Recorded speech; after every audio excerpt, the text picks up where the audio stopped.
tayo guys ng papaya. Ayan, may dalawang hinog. Ayan, nakikita nyo ba yan? Papaya.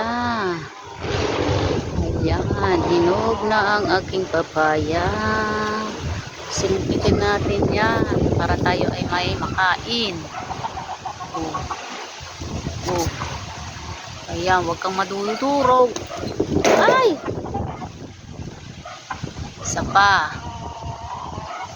Ah, dalawa. Patay. Ayan. Isa. Dalawa. Tatlo.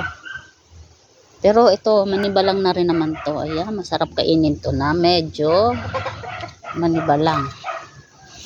Tatlong papaya. Ayan.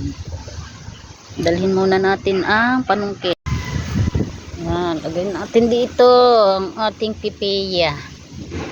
Ang ating papayang hinog. Ayan. Ayan guys. Kakainin na naman tayo. Oh, 'di ba? Pag may tinanim, may kakainin. Ayan, thank you for watching. Ayan oh, yung papaya, ika nga pag may itinanim, may kakainin. Ayan, talbos ng balinghoy. Papaya. 'Di ba?